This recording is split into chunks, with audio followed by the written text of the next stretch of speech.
It's a nice ride this morning. I decided to come get some lunch and thought maybe I'd just bring you guys by. I just want to give my little perspective on what it is and what it's like as far as riding on a hardtail on a road trip. As you guys may have seen some of my recent videos, I rode my chopper, my Sportster chopper, which I call the Tramp, to, oh hey, how you doing? Recording that video. You want to be on YouTube? Hey! Alright, thank you very much. Welcome. Thank you. I rode it all the way to New Braunfels, Texas from Mississippi to a chopper show, and I built that motorcycle from the ground up, made a hardtail out of it from a 1990 883 Sportster. A lot of changes it has undergone since it first got running, but however, I just wanted to see if it would make it.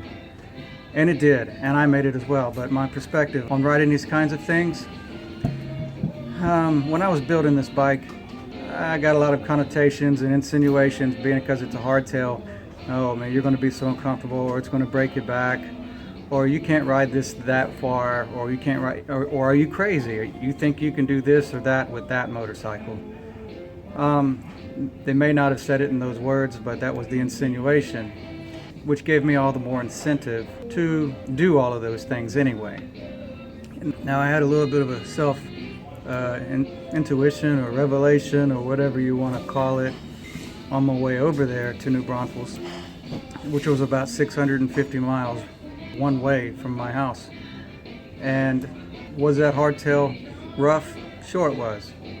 Actually, no it wasn't. It wasn't rough at all. It's the roads that are rough. That's the thing. A lot of people think you can't ride those kind of bikes that far. Well, I wanted to see for myself if it were so. You know, no suspension, no cush on the seat, just my sea bag, and myself and my motorcycle. And what I found out is, and what I have discovered and come to the conclusion, and you may disagree, that the American culture today, you know, within the last 50 years, 40 years, has produced a bunch of paper dolls out of men. You know, think about this. Was I uncomfortable on that bike? Yeah, from time to time I was. But was it torture? No, not at all.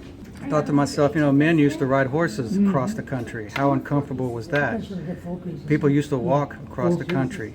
They were tough back then, you know, and you know, there was times out in the middle of nowhere in Texas, the winds were blowing hard, the roads were kind of rough, you know, no trees to block the breeze or the high winds. And was I uncomfortable in those situations? Yeah, sure I was, but my insistence on getting where I was going was greater than my inclination to go, wah. I mean, yeah, my hip hurt here, this hurt there, but it wasn't nothing. It was a very light affliction. Now, that's not to say that, you know, I'm a tough guy, but the culture seems to want to tell you, thank you very much. The culture seems to want to tell you, oh, you got to have this to do this, you got to have that to do that. All I want to do is just say, you know, push yourself, go beyond the limits, think outside the box.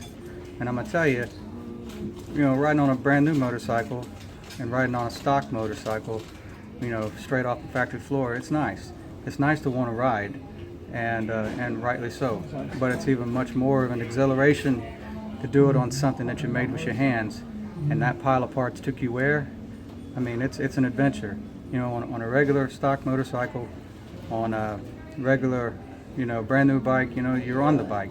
But on something you made with your hands, on this bike I made, I feel like I'm part of that machine.